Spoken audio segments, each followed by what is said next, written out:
Bueno, buenas tardes a todos. Bienvenidos a nuestro nuevo ciclo de charlas SEA. Hoy tenemos el placer de contar con la presencia de Claudia Bacena. Me toca a mí presentarla. En este nuevo ciclo de charlas de 2021, lo que vamos a hacer es directamente trabajar desde la plataforma Zoom, es decir, que todos ustedes han tenido la posibilidad de ingresar al Zoom, no lo estemos haciendo a través del YouTube, del canal de YouTube de la Sociedad Entomológica. Y entonces, de todos modos, vamos a mantener este sistema de las preguntas a través del chat. Ustedes nos pueden ir haciendo las preguntas que surjan a través de la charla de Claudia, y yo después se las voy a transmitir a Claudia una vez que finalice la presentación de ella, y ahí se va a dar una posibilidad de mayor interacción entre los participantes y el disertante, que es lo que nosotros queremos lograr. Me voy a permitir un minutito para presentarla a Claudia. Claudia trabaja en toxicología de insectos y resistencia en insectos de importancia de importancia sanitaria, vinchucas, chinches de la cama, piojos, entre otros. Es miembro de la carrera del investigador científico de CONICET, categoría independiente, y miembro del régimen científico MINDEF, categoría IB2. Es también miembro del Consejo Asesor del Sistema Nacional de Bioterios del Ministerio de Ciencia. En lo que respecta a su actividad docente, es profesora y coordinadora de la Maestría en Control de Plagas y su impacto ambiental de la Universidad Nacional de San Martín, y tiene una carrera de posgrado desde participa en la carrera de posgrado desde 1998 hasta la actualidad. Tiene experiencias postdoctorales realizadas en el Instituto de Investigaciones Químicas y Ambientales en España y en el Centro de Control y Prevención de Enfermedades CDC de Estados Unidos. Con esto dicho, no me queda más que darle la palabra a Claudia. Un placer tenerte con nosotros. Muchísimas gracias por contribuir con todos tus conocimientos. Y bueno, esperemos que a alguno le empiece a picar un ratito la cabeza durante la presentación. Bueno, eso seguro, les va a picar un poco la cabeza. Bueno, muchas gracias por la presentación. Voy a intentar poner entonces la pantalla para compartir. Charla SEA final aquí.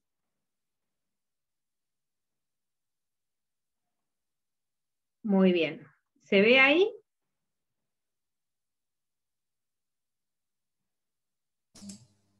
Sí, se ve perfecto. Perfecto. Bueno, ante todo les agradezco a los organizadores esta invitación. Es un honor para mí porque la Sociedad Entomológica Argentina es una sociedad a la que yo quiero especialmente. Hay una dicotomía en esto porque yo soy amante de los insectos desde que tengo 8 años o menos, pero trabajo con insecticidas, lo cual en su momento hizo un clic en mí. Pero bueno, estos insecticidas en los que trabajamos tratamos que sea para insectos como son este tipo de insectos, ¿no? Plagas sanitarias, principalmente mi formación fue con vinchucas, hice la tesis doctoral en vinchucas, y bueno, el tema de los piojos de la cabeza siempre fue un tema muy interesante, no solo porque los piojos son muy interesantes, sino porque es un tema que toca a la sociedad toda. Ustedes entomólogos, si son padres o madres, saben cuál es la lucha con los chicos y los piojos en la cabeza. Yo lo sé muy bien como madre también porque mi hija tiene 23 años y desde que tenía 1 año fue súper piojosa. También colabora con nuestra investigación aportando piojos en su momento. Así que bueno, es un tema que para mí es muy querido. Como les decía, yo soy docente en la Universidad Nacional de San Martín, y mi carrera profesional la sigo en CITEDEF, que es un instituto que depende del Ministerio de Defensa, y en el mismo hay un convenio con el Ministerio de Defensa, con CONICET, que se llama este convenio de UNIDEF. Es una unidad ejecutora donde somos investigadores de CONICET y del REPIDFA de CITEDEF. Bueno, como les decía, los piojos nos acompañan desde toda nuestra historia como humanidad. No sé si ustedes, pero cuando yo era chica, mi abuela me sentaba en el patio y me sacaba los piojos al sol. Hoy en día todo eso cambió, las mamás no tienen tiempo de hacer eso, entonces lo que se hace es el uso de pediculicidas, ¿no? Se recurre rápidamente a los pediculicidas. El orden al que pertenecen los piojos se llama Tiráptera. Todos estos piojos que pertenecen al orden son ectoparásitos de aves y mamíferos. Esta foto que ven aquí sobre la izquierda es la del primer fósil de piojo que se encontró, fue hallado en Alemania y data de 44 millones de años. No me voy a meter con la sistemática porque acá hay mucha gente que sabe muy bien de sistemática, pero bueno, quería contarles esto nomás de qué se trata este orden.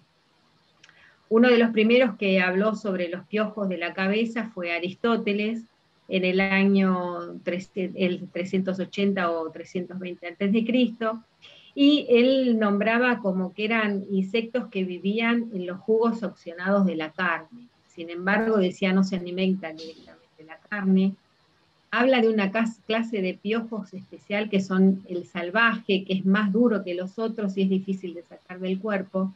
En ese momento ya él se estaba refiriendo a los piojos del cuerpo. Nuestro trabajo se especifica sobre piojos de la cabeza, pero vamos a ver que en seres humanos hay 3 tipos de piojos. Uno, el del cuerpo, muy importante. Él decía también que es más frecuente encontrarlo en el sexo femenino que en el masculino, y que la gente que tiene piojos sufre menos dolores de cabeza, lo cual creo que no es cierto, pero bueno, así lo describía. Fíjense que desde el año 3200 a.C. hay un peine fino que se está guardado en el Museo Metropolitano de Nueva York, así que, bueno, la historia con los piojos es bastante antigua.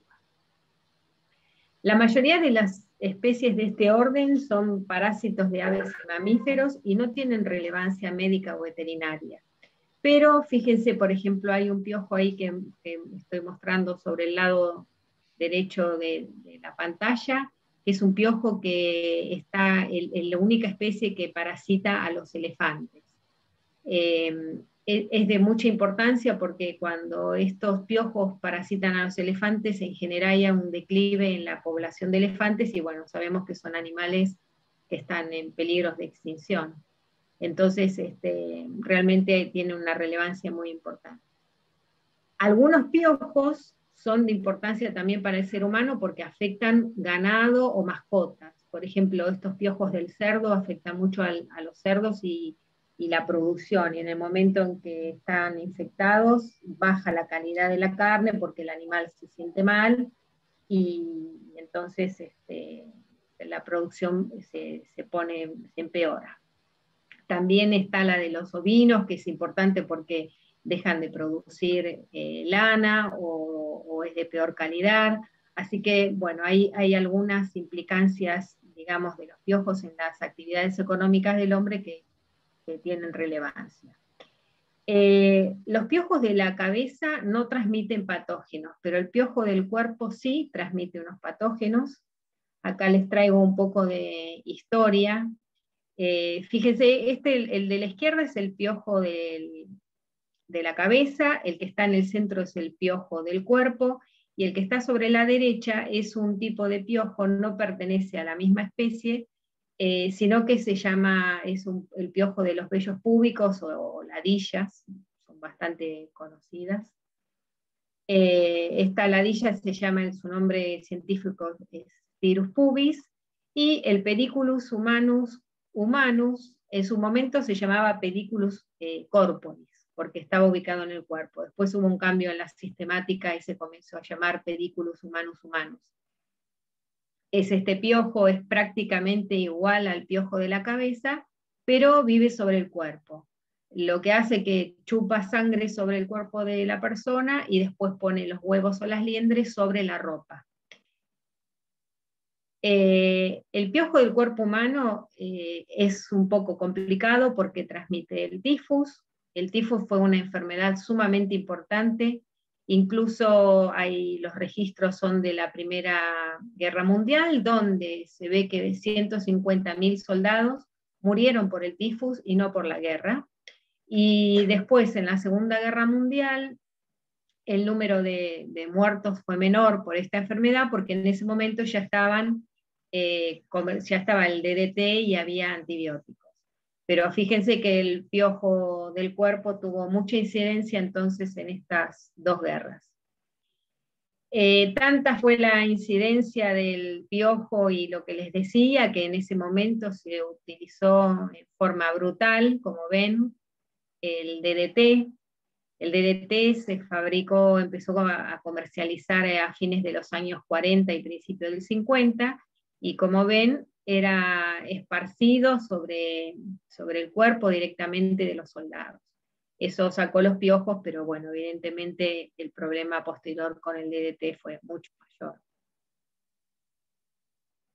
Incluso un poquito antes, los piojos estos de la cabeza también participaron en cuestiones históricas muy decisivas, tantos que influyeron en la derrota de Napoleón, ¿no? Cuando invadió Rusia. Nosotros tuvimos un primer acercamiento con los piojos del cuerpo. Ya hacía mucho tiempo que trabajábamos con el piojo de la cabeza, pero quiero contárselos ahora, porque a raíz de mi trabajo en la diplomatura o la maestría en control de plagas, un alumno que trabajaba con nosotros, estudiaba en dicha maestría, una vez me dijo: Claudia, yo vi piojos del cuerpo, porque él trabajaba era forense. Yo vi piojos del cuerpo en algunas personas que viven en la calle, y yo le decía: no puede crecer, en la Argentina no hay estos piojos del cuerpo, no puede ser. Y me dijo: bueno, te los voy a traer y vas a ver que están. Y bueno, finalmente sí, nos trajo los piojos al laboratorio. Eran de una persona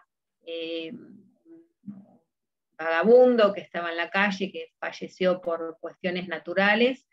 Como era un vagabundo, fue a la morgue, y ahí, bueno, ellos recolectaron los piojos, los trajo vivos a nuestro laboratorio, y hicimos este trabajo con Ariel Tolosa sobre el piojo del cuerpo. Así que no sé en qué estado estará ahora, si seguirá viendo piojos, pero bueno, interpreto que sí. Será un tema a analizar, porque es una plaga importante, y sobre todo en su condición de transmitir una enfermedad. Bueno, ya hablando directamente del que nos atañe a nosotros específicamente, el Periculus humanus capitis, como le dije antes, se llamaba Periculus capitis solo, después se le puso ese nombre, cambió de nombre de especie. Este es el ciclo de vida de este piojo. Hay un huevo liendre, como ya les comenté, hay 3 estados ninfales, un macho y una hembra. En general suelen poner alrededor de 10 huevos por día, por adulto, entonces calculen que si una hembra en 7 u 8 días pone 10 huevos, puede llegar a poner 80 piojos, lo cual el número de piojos en la cabeza de un niño se incrementa notablemente. La ninfa 3 es prácticamente muy parecida al macho, es un poco más pequeña y no tiene el aparato reproductor. Una de las características más relevantes de este piojo, del piojo, es que tiene estas patas con las uñas, como ven, prensiles, y fíjense que muy adaptadas a agarrarse al pelo, ¿no? Una característica del piojo es que corre y se mueve con una agilidad tremenda sobre el pelo. Si lo ponen sobre un papel es muy torpe. Así que esta es la característica principal del piojo. Como les dije, no transmiten enfermedades, pero el tener piojos en sí es una enfermedad que en los humanos se llama pediculosis. Produce picazón, irritación, alergia, a veces infecciones secundarias. En general, los niños cuando se rascan la cabeza suelen no tener las manos muy limpias, entonces en el lugar donde se produjo la picadura hay infecciones secundarias. El piojo es muy específico, nunca abandona por sí mismo el cabello, sino que se transmite por el contacto estrecho de persona a persona, y siempre son parásitos obligados. Y como les decía antes, por suerte este piojo de la cabeza no transmite enfermedades, pero es una complicación para las familias. En general, se pueden sacar los piojos muy bien con un peine fino, pero por ejemplo, ven este niñito que tiene el pelo poquito, corto, lo tiene lacio, bastante manejable, el peine funciona muy bien, pero bueno, hay otros tipos de cabelleras donde los peines finos no funcionan tan bien y es muy dificultoso porque hay una cosa bastante complicada, que es que las liendres, que es el huevo de los piojos, están muy adheridas al pelo. Entonces, tienen un cemento, como ven acá en el dibujo, ese cemento es sumamente fuerte, está adherido de forma muy importante, entonces cuando uno le pasa el peine fino a los chicos, obviamente sienten dolor, les tira el pelo y hay una gran resistencia a pasarse el peine fino. Entonces, es una dificultad desde el punto de vista del control. Fíjense que a veces la cantidad de liendres es muy importante. Otra cosa es que la liendre muchas veces queda en la cabeza aunque ya no tenga el piojo adentro, ¿no? Así que a veces se piensa que el chico tiene piojos, pero son liendres viejas. Es una complicación cuando van a la escuela, cuando los revisan, cuando tienen natación y no los dejan entrar. Así que es un tema complicado para la mayoría de las familias que tienen chicos con piojos. Esta es un detalle en microscopio electrónico de la liendre, donde van a ver que hay un cemento que se fija al pelo y el opérculo por el cual el embrión adentro respira, ¿no? Respecto al control químico, que es lo que les contaba que hacemos nosotros, o sea, utilizamos insecticidas. Como les mostré en las diapositivas anteriores, el DDT y el lindane eran lo que se usaba comúnmente, posteriormente se usó el malatión, a veces se usa también en algunos lugares. Estados Unidos tiene lugares donde se usa el malatión todavía, pero la gran mayoría de los insecticidas que se utilizan ahora son la deltametrina, la permetrina y la difenotrina. Estos insecticidas son bastante amigables, ustedes saben, última generación de insecticidas con menor toxicidad para el ser humano. Entonces fueron los insecticidas de elección para hacer los pediculicidas. En el año 1995, ya pasaron más de 25 años, cuando ya estaba yo trabajando en el laboratorio, había terminado estaba haciendo mi tesis doctoral, la empresa Syntial, Técnica Syntial en ese momento, fabricaba el insecticida o el pediculicida Nopusid. Y en ese momento ellos comenzaron a ver que su pediculicida tenía fallas, que había reclamos, y entonces decidieron saber o averiguar qué era lo que pasaba con este pediculicida. En ese momento se acercaron a nuestro laboratorio, el doctor Eduardo Serva era su director, y junto con la doctora Marina Piccolo, que después llevó a cargo el proyecto, la realización del proyecto, se hizo este primer proyecto en colaboración, que se llamó Control Químico de Pediculus capitis. Como ven, en ese momento se llamaba capitis, todavía no se llamaba Pediculus humanus. Y bueno, uno de los primeros objetivos era saber si existían fenómenos de resistencia a la permetrina en estas colonias de piojos de Argentina, y por esa razón fallaba el pediculicida, y la otra era encontrar nuevas formulaciones, o cosas que mejoraran la formulación del Nopusid para estas cepas de resistencia, si es que había cepas resistentes. Todo esto llevó a muchos trabajos de investigación. Muy importante para nosotros fue el tema de la transferencia de tecnología, por eso mismo es que está el título acá. Como investigadores es bueno hacer una investigación básica y saber cuál es el origen de los problemas, pero también está muy bueno poder resolverlos y poder brindar una solución a esos problemas. Y bueno, la mejora de estos pediculicidas fue una mejora, entonces sobre esto les voy a contar un poco.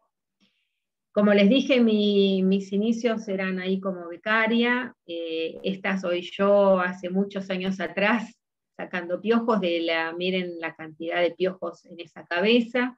Eso recuerdo que era un nene, un varón de 12, 13 años, con el cabello bastante corto. Nunca lo vi rascarse, pero una vez le sacamos más de 500 piojos. Fíjense la magnitud de piojos que hay ahí. Esto es un trabajo que, aunque ya no soy becaria, me gusta seguir haciendo porque está bueno la interacción también con los chicos. Uno aprende mucho, escucha mucho, hay cosas que a veces son increíbles, ¿no? Por ejemplo, algunos dicen, no, mi mamá me pone Raid en la cabeza, o sea, un insecticida que es para cucarachas, se lo pone en la cabeza. Alguno me ha contado que le ponían querosén, otros en su momento comenzaron a comentar el tema del uso de la pipeta, de esa pipeta que sirve para pulgas de perros y de gatos. Entonces, bueno, se aprende mucho y sobre todo también hay algo que siempre contamos porque los piojos no discriminan entre clases sociales, o sea, chicos de clases de escuelas muy con un bajo ingreso, de barrios vulnerables, o chicos de escuelas donde las cuotas se pagan con muchos ceros, tienen piojos. Lo toman de forma muy diferente. Por ejemplo, en algunas escuelas dice, bueno, no importa, tengo piojos, total, mañana falto, y en otras escuelas se sienten muy discriminados. Entonces el tema de la pediculosis también hay que tomarlo así, ¿no? No estigmatizar al chico que tiene piojos, sino que nuestra función también al ir a las escuelas es enseñarles que tener piojos es algo casi normal, que lo que hay que hacer es sacarlos, o sea, usando el peine fino, con cotidianidad, o en su momento si se necesita usar un pediculicida. Pero bueno, es una actividad que me ha dado satisfacciones. A lo largo de todo el proyecto y recorriendo muchos colegios, pudimos ver estos puntitos negros que ven aquí. Son colegios donde se ven que los piojos son resistentes al insecticida. Esto se hace con unos papeles, los hacíamos al principio con unos papeles de la OMS, se ponía el insecticida y se verificaba el grado de resistencia de los piojos. Fíjense que hay dos lugares que están en amarillito, donde se ven insectos que son susceptibles. Una era por la zona de Pacheco y otra por Isidro Casanova. Esos lugares eran lugares donde las familias realmente eran vulnerables, de muy bajo poder adquisitivo, entonces en esos lugares no pueden usar pediculicidas, a veces solo les alcanza para la comida, obviamente no usan pediculicidas, y en los otros lugares donde hubo un exceso de uso de pediculicida, los bichos son resistentes. Uno de nuestros primeros trabajos entonces fue esto, hacer el estudio de la susceptibilidad y resistencia a los insecticidas, y junto con ese trabajo en forma académica también se desarrolló un pediculicida que se llamaba MC, que es multicepa. Este frasco no es el original, pero ya no había foto en internet del que salió en ese momento. Así que esto fue el primer pediculicida, el multicepa, que era para controlar justamente cepas resistentes al insecticida. Avanzando bastante en el proyecto, después pudimos ver cuáles eran los grados de resistencia. Lo que les muestro acá es que esto es cuando uno tiene una colonia susceptible, es la muestra de referencia, y tiene una muestra que es la que uno analiza. Los grados de resistencia se calculan de esta forma. Se hace un cociente entre la dosis letal que mata a los insectos de la muestra y los insectos y la dosis letal de los que mata a la referencia. Entonces, en algunos casos, Fíjense que el grado de resistencia era de 600 veces, quiere decir que teníamos que usar 600 veces más insecticida para matar ese piojo que en un bicho susceptible o el que no había estado nunca en presencia de un insecticida. El que estaba, la cepa de referencia en ese caso, la llamamos MAR, de Marta. Fíjense que es 1, esos piojos prácticamente no habían estado nunca expuestos a un pediculicida, y entonces pudimos calcular los grados de resistencia. Esto también salió publicado en un trabajo científico. Y bueno, el problema entonces con el tema de la resistencia es que, ¿qué hacemos? No podemos poner 600 veces más pediculicida del que estamos usando. Una estrategia incorrecta y que se utiliza siempre, siempre en los problemas de resistencia, sea el insecto que sea, es aumentar la dosis de aplicación de insecticida o aumentar la frecuencia. Esta es una estrategia sumamente incorrecta, grave, que empeora el problema de la resistencia y en la cual tenemos que luchar, ¿no? La práctica correcta es otra. La estrategia correcta es discontinuar ese insecticida y desarrollar nuevos productos basados en otros modos de acción o distintos tipos, cosa que podamos desarrollar algo que sea amigable con el medio ambiente, sustentable, que no ocurran los problemas que ocurren con los insecticidas que son mal utilizados, como les mostré en el caso del DDT, ¿no? Avanzando en este tema, llegamos al uso de plantas aromáticas. En ese momento se hicieron aceites esenciales, se veían que eran muy efectivos en el control de los piojos. Se hicieron varios trabajos científicos en base a esto, y uno de los desarrollos que se consiguió también fue el de estos 2 pediculicidas, ¿no? El biocitrus, tenían aceites esenciales y una base de siliconas, bueno, fueron muy buenos insecticidas. Paralelamente, como nuestro interés también y el aporte es académico, seguimos trabajando en distintas aristas respecto al estudio de los piojos. Y, por ejemplo, vimos que en un estudio sobre 5.600 chicos, el 77% de estos niños estaban infectados con piojos, solamente había un 23% que no tenía piojos.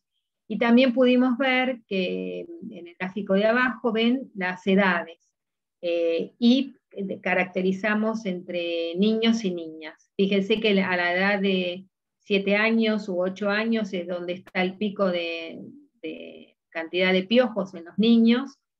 Esto puede ser porque, bueno, en edades pequeñas, 4 o 5 años, los padres todavía están muy atentos de los chicos, los bañan, entonces capaz que se dan cuenta ya de la presencia del piojo. Cuando ya el chico, 7 o 8 años, comienza a bañarse o estar solo, tal vez los padres no lo detectan. Muchas veces los chicos no se rascan frente a la presencia del piojo, no les pica, se acostumbran a eso, entonces los padres tampoco se dan cuenta.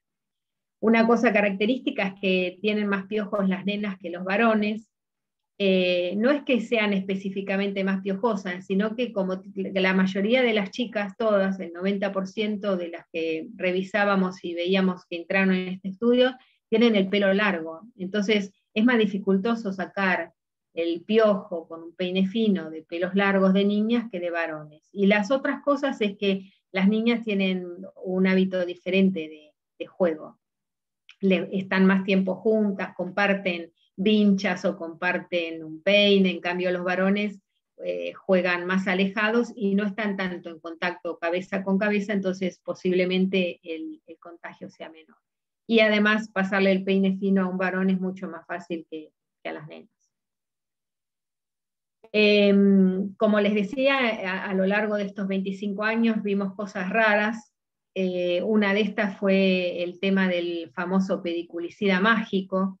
Se los traigo a colación para mostrarles la importancia de estar en estos temas, de utilizar productos que estén autorizados por ANMAT, de no hacer el uso mal de insecticidas, y no llegar a esta situación criminal de esta persona. Fíjense, había alguien que por internet en Mercado Libre me vendía lo que llamaba pediculicida mágico, lo promocionaba con el tema de los aceites esenciales, diciendo que su pediculicida tenía esto: resina de pino, amamelis, raíz de jarilla y cuasia. Cuando vimos esto y que tenía tanta efectividad, decidimos analizar a ver qué era lo que pasaba con este pediculicida, que era tan mágico y mataba tanto, y nos interesó el tema. Pero finalmente nos dimos cuenta, cuando hicimos los estudios, que este pediculicida mágico no tenía, o se tenía un poco de estas cosas, pero el principal componente era el fipronil.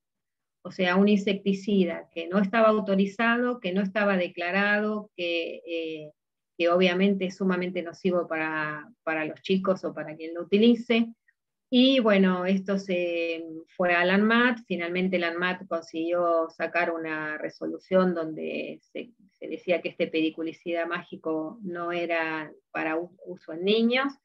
Y bueno, fue para nosotros algo importante porque pudimos mostrar que no se puede poner cualquier cosa en la cabeza de los niños, y menos vender estas cosas, ¿no?, de forma tan fraudulenta. Fueron muchos los desarrollos, no los voy a aburrir con todo esto, pero ven que hubo distintas marcas, se utilizaron, que fueran todos desarrollados en conjunto con el laboratorio ELEA en este momento. Syntial después cambió de marca, pues pasó a ser ELEA, y en este momento es ELEA Phoenix. Como ven, los Nopucid fueron varios. El último trabajo fue con siliconas. Las siliconas son unos compuestos que envuelven al piojo y no lo dejan respirar, más o menos así es el mecanismo. Entonces es muy seguro, y bueno, estos fueron muchos de nuestros desarrollos. También incursionamos en el tema de la ivermectina. Ahora está de moda la ivermectina. Hace unos cuantos años atrás, esto fue en el 2010, nosotros hicimos un trabajo mostrando la actividad adulticida y ovicida de estas lociones, y bueno, se comercializa también una loción de Nopucid que se llama Iber, porque tiene ivermectina. También trabajamos muchos en un tema muy importante, que es el de los repelentes. Fíjense que además de sacar los piojos de la cabeza, lo cual puede ser veces muy dificultoso, es importante también poder usar repelentes. La dificultad es que el repelente puede ser bueno, pero dura pocas horas. En general un chico está 8 horas en el colegio, entonces es difícil evitar que se contagie. A lo largo de todos estos años, en nuestro laboratorio se han formado muchos investigadores, muchos doctorandos en piojos. Actualmente Federico Galassi terminó su tesis doctoral y está trabajando en estos compuestos que son volátiles del cuero cabelludo. Estudia compuestos que eliminan nuestra cabeza, y a ver cuán efectivos son sobre esos olores sobre los piojos, si producen atracción o repelencia. Todos sabemos que hay chicos que son muy piojosos, se nos nota en las escuelas, y uno se pregunta, ¿por qué será tan piojoso? ¿Tendrá algún olor especial? Así como nos preguntamos por qué a los mosquitos pican mucho a algunas personas y a otras no, con los piojos nos preguntamos lo mismo, ¿no? ¿Por qué algunas personas tienen más piojos y otras no? Entonces, bueno, una de esas claves pueden ser los olores o los compuestos volátiles que hay en nuestro cuero cabelludo.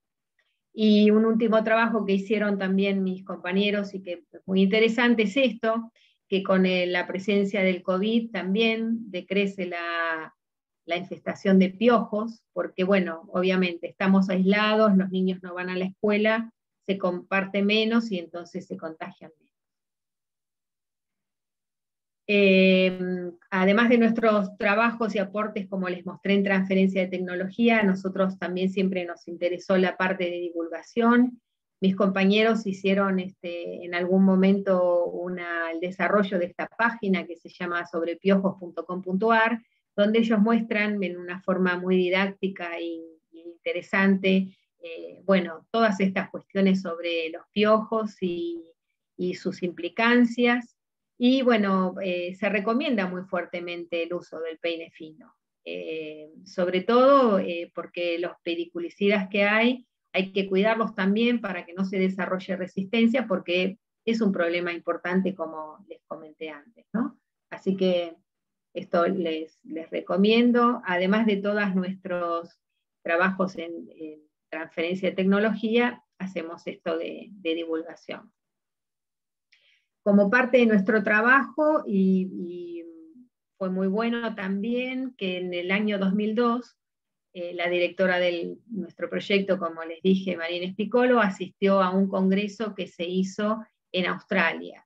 Ese congreso era sobre Pitirápteras, todos los piojos, y cuando asistió al congreso, propusieron a Buenos Aires como sede para este congreso de piojos. O sea que en el 2006 este congreso internacional lo organizamos nosotros, fue muy exitoso y vino mucha gente.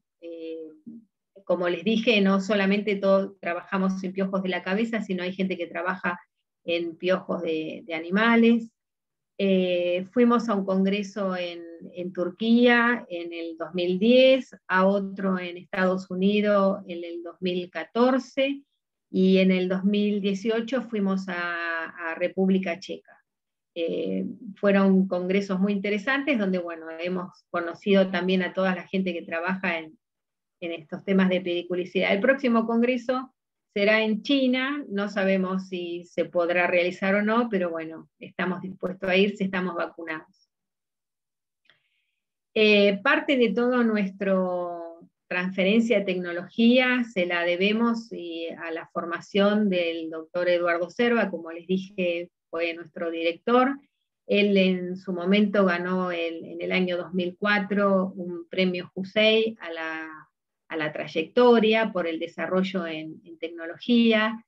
Si bien nosotros hacíamos el trabajo experimental, él tenía el arduo trabajo de hacer todos los papeles y la cuestión burocrática. Así que, bueno, por eso no quería dejar de mencionarlo. Tampoco quería dejar de mencionar en esta charla al doctor Bachmann. Como saben, él ha sido un gran formador de recursos humanos, y como su discípula le estoy muy agradecida por esto que me enseñó de los insectos. Y bueno, finalmente este es nuestro grupo de trabajo. Víctor Argimián está haciendo su tesis doctoral en este momento, González Audino, Tolosa y yo ya estamos veteranos en el trabajo, y bueno, nuestra directora de proyecto. Bueno, espero no haberlos aburrido. Seguro tenemos 25 años de trabajo, o sea que es mucho. Traté de reducirlo un poquito en estos minutos y no haberlos aburrido. Así que, bueno, muchas gracias y espero que les haya picado un poco la cabeza. Muchas gracias a vos, Claudia, realmente súper interesante. Sí, yo tengo un par de preguntas que me fui anotando. Aquí tenemos preguntas del público también.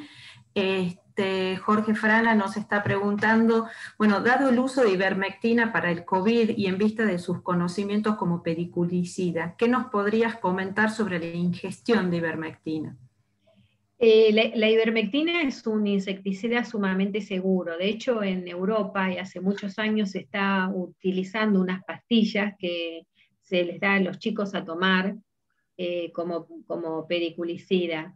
Pero la verdad que yo para el tema de los piojos no la usaría. Digamos, me parece que hay que dejar estos insecticidas para cuestiones más importantes, ¿no?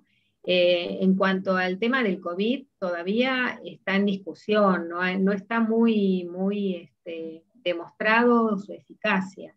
Entonces, hasta que no esté demostrado realmente que sirve, yo no la usaría. No es, o sea, se puede utilizar, como ya les digo, en Europa dan esta pastillita, se llama Securo, y tiene su utilidad, pero bueno, no sé Yo prefiero pasar el peine fino o algunos piojicidas más inocuos.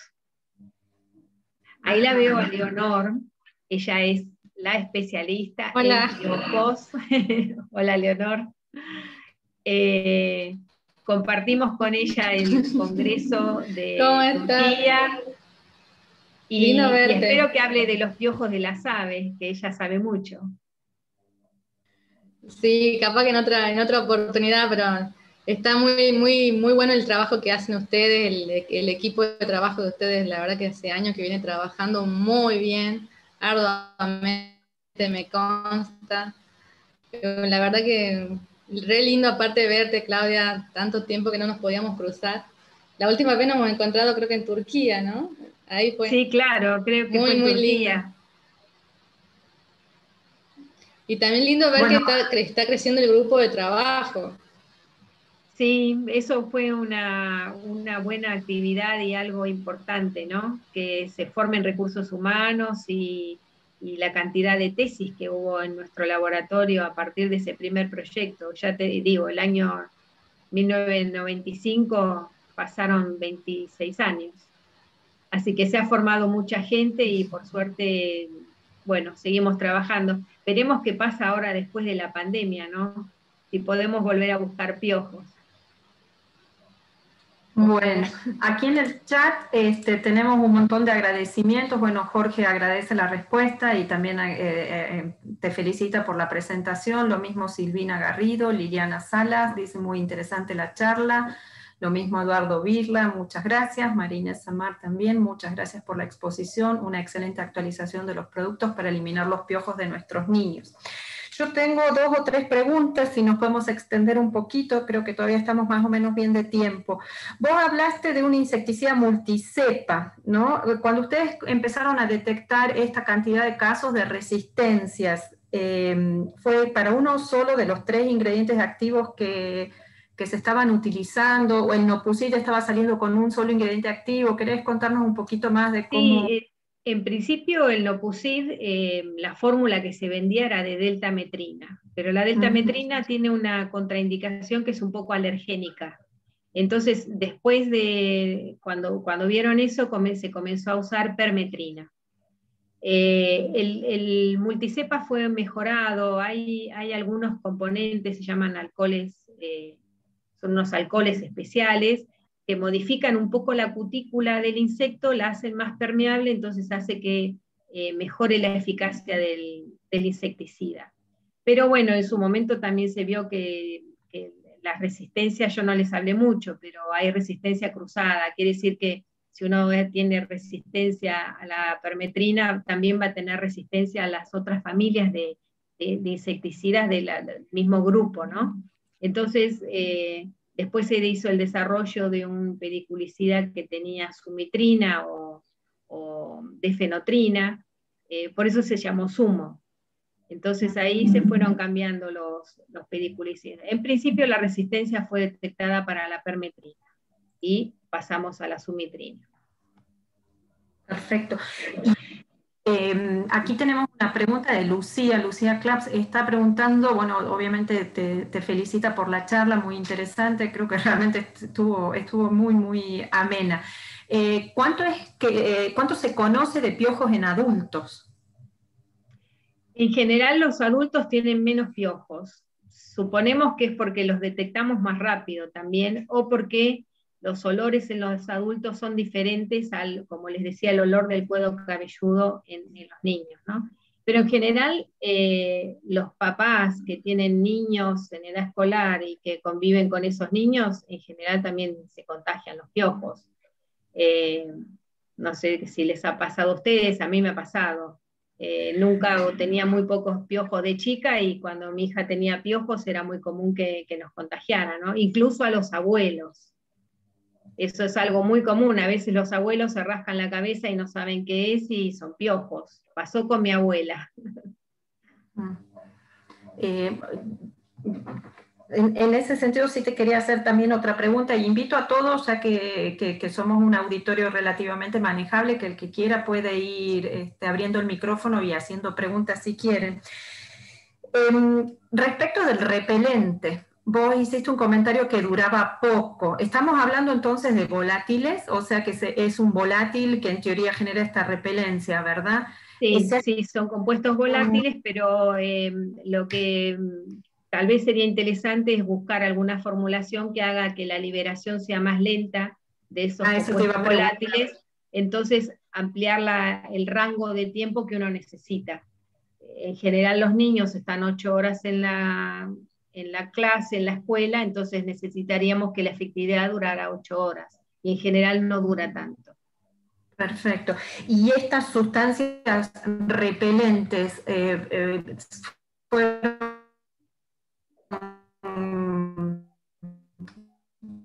obtenidas a partir de personas que tienen piojos? Los que tienen piojos tienen un agente. No, no se entiende la pregunta, no sé si a ustedes se les corta también la Sí, se pregunta de Teresa. entrecortó, Teresa. ¿Podés repetirla, por Disculpa, favor?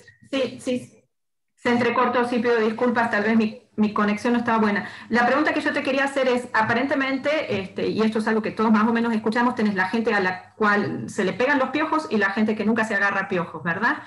Estamos hablando de los que se le pegan los piojos tienen un atrayente o de los que no le agarran piojos tienen un repelente. Y si estos repelentes que se han producido son en base a señales químicas que se han obtenido de personas.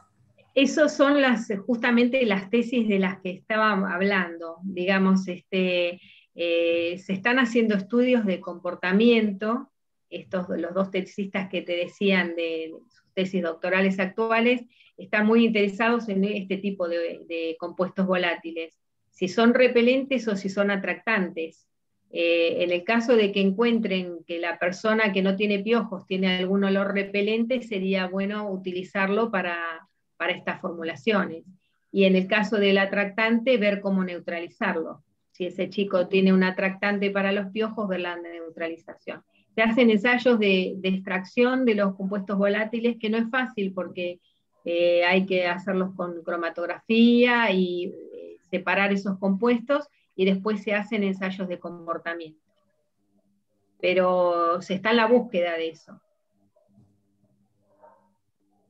Bien, bueno, la verdad que súper interesante, no sé si, bueno, Marinés Amar dice totalmente de acuerdo con el peine como método de control,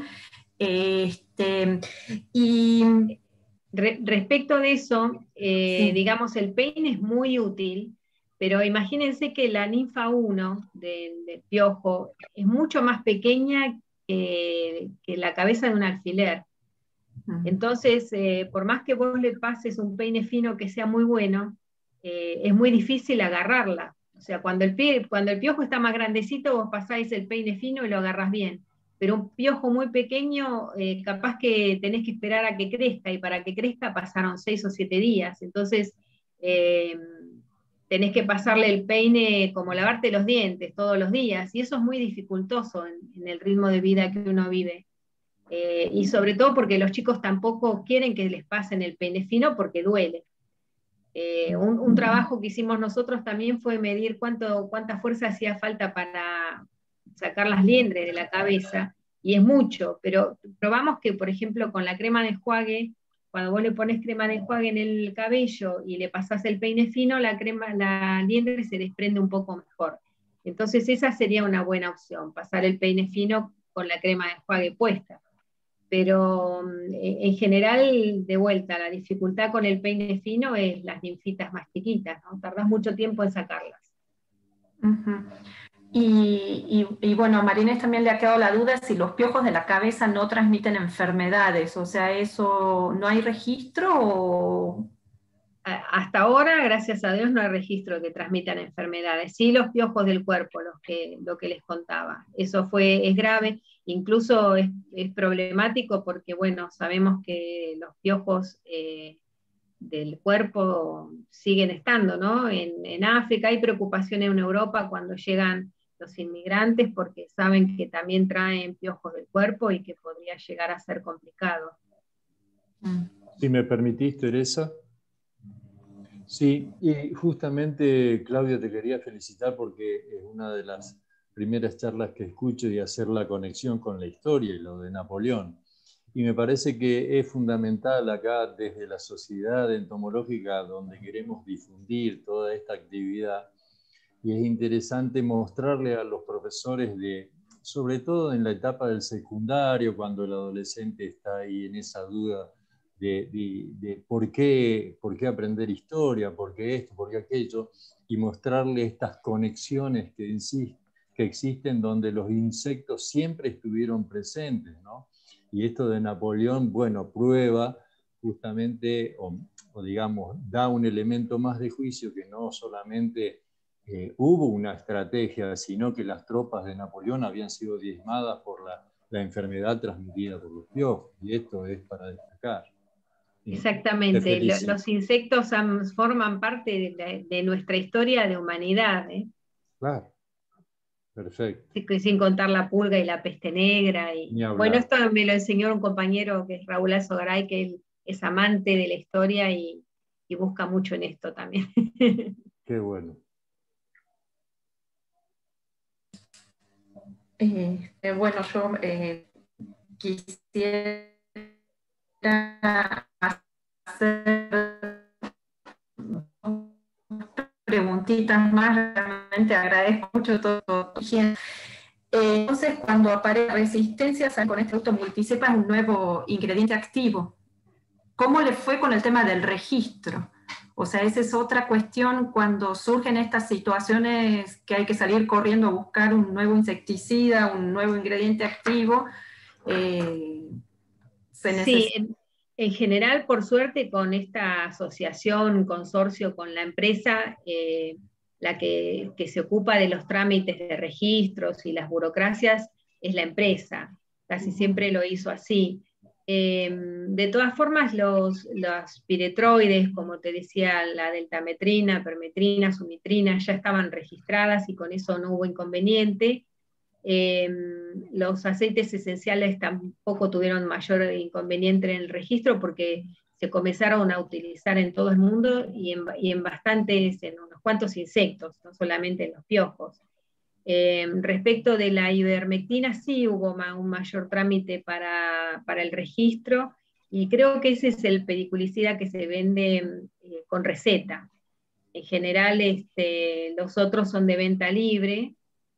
Todos los productos que tienen silicona son inocuos porque en realidad no tienen un insecticida per se, sino que la silicona envuelve al piojo y no lo deja respirar, entonces es bastante inocuo, pero todos los registros en general los hace la empresa.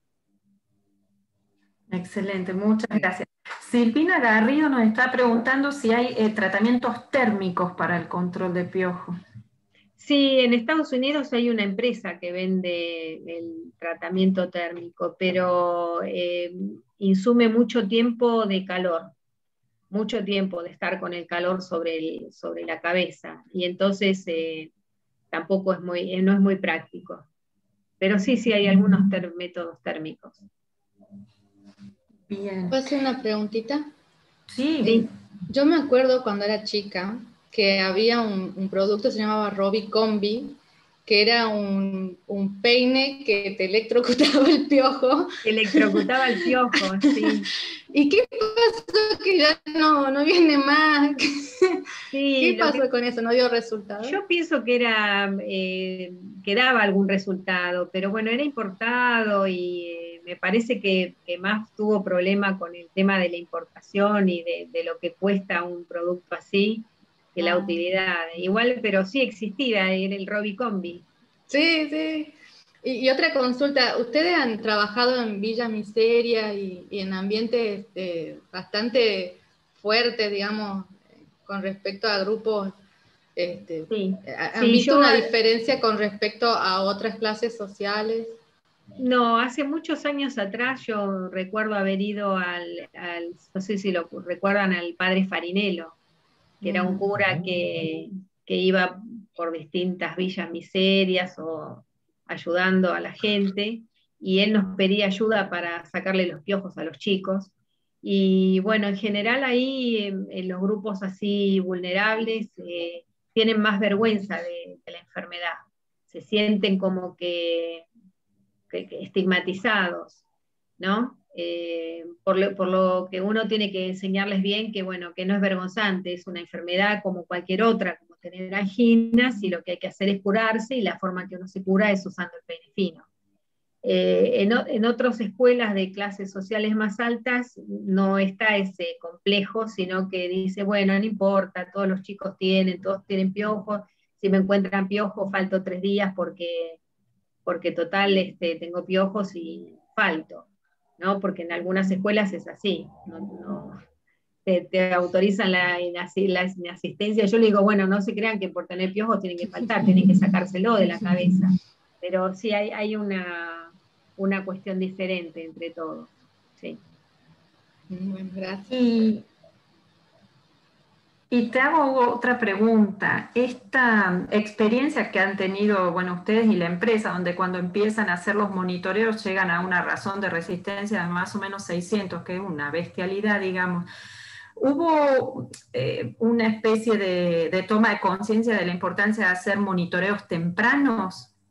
O sea, sí, yo creo que sí, pero lo que pasa que en realidad somos el único grupo que trabaja en esto, y si bien nosotros tratamos de hacer concientización, porque no solamente la resistencia es importante en los piojos, sino que imagínate lo que es en las vinchucas, el problema de resistencia, ¿no? Porque de última el piojo es un bicho que afecta mucho a la clase media, digamos, la gente se preocupa, le pagas el peine fino, pero en bichos como la vinchuca o como los mosquitos que transmiten enfermedades del dengue, ese tipo de resistencia es muy, muy importante, ¿no? Y sobre lo que hay que hacer monitoreo y poner el foco todo el tiempo, sobre todo en esos insectos que son, transmiten enfermedades, ¿no?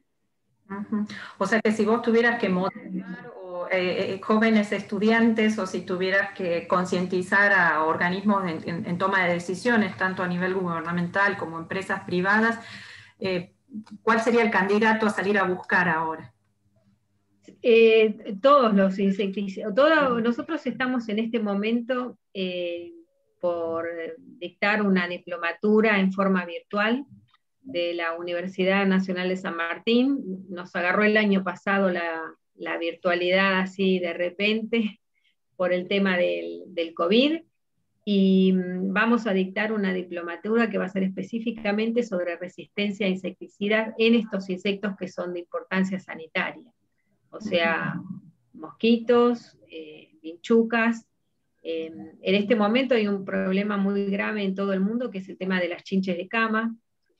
Estamos trabajando en nuestro grupo también en el laboratorio, porque son insectos que no hay con qué darles, solamente pegarle con una zapatilla o apretarlo el piojo con los dedos, porque el tema de la resistencia es muy complicada, así como es la resistencia a los antibióticos, que hace que muchas personas mueran por una infección bacteriana, porque hay resistencia a ese antibiótico. Bueno, el tema de los insectos es realmente un problema muy preocupante.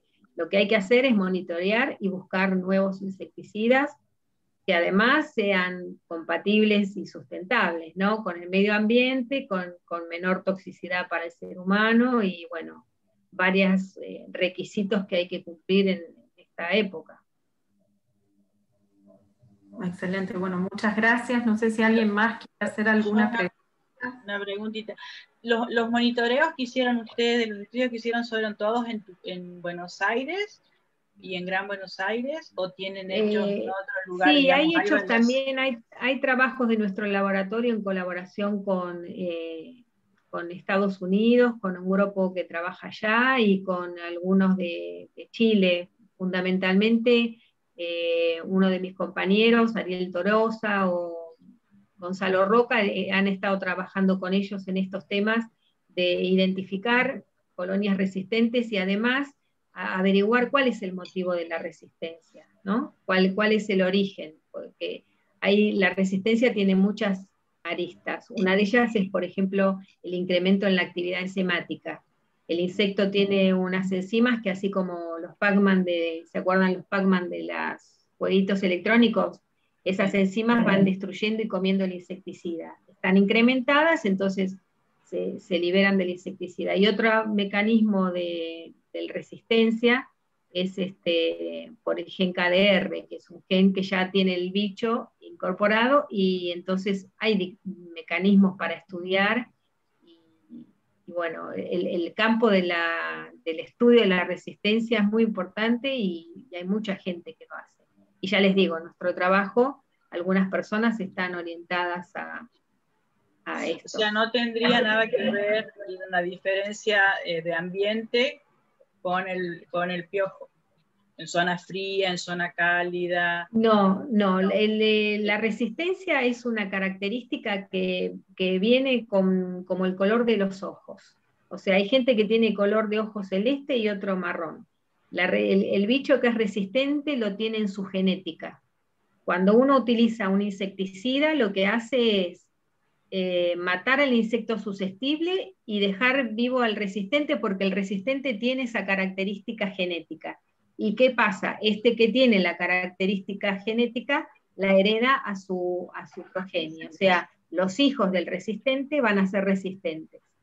Es una característica como una selección natural en una selección artificial. Selecciono al insecto con un insecticida. Entonces, esa característica propia del insecto, que puede ser que tenga las enzimas incrementadas, o que tenga un gen KDR, o que tenga la cutícula más engrosada, por ejemplo, es otra característica de los bichos resistentes. Entonces el bicho nace con eso, y bueno, una de las claves del estudio de la resistencia es estudiar el tipo el origen de la resistencia, además del monitoreo, ¿no? ¿Y qué mecanismos utilizar? Si el bicho tiene la cutícula engrosada, bueno, hay que utilizar algún insecticida asociado con algo que degrade un poco la cutícula y que penetre mejor. Ese sería un poco la idea.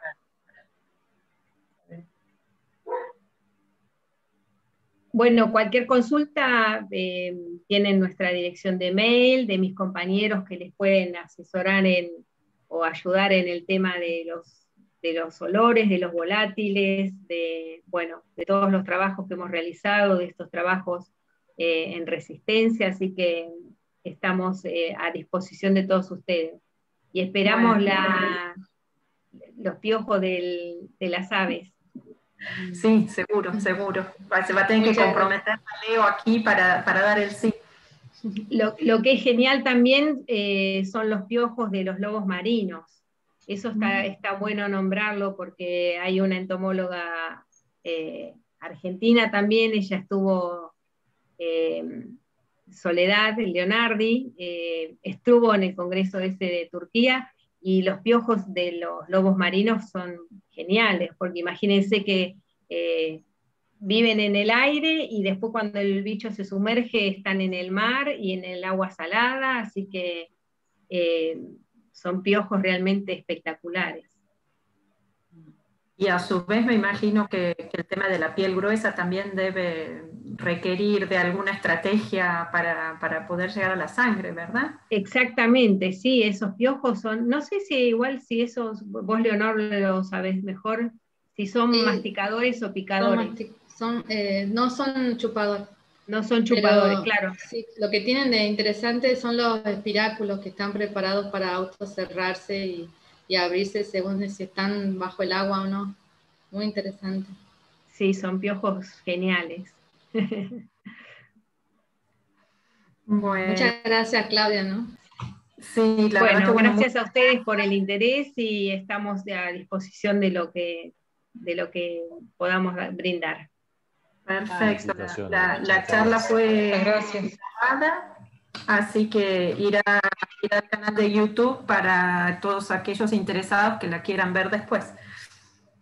Bueno, muy amable. Muchas gracias. Bueno, muchas gracias. Chao. Muchas gracias. Chao.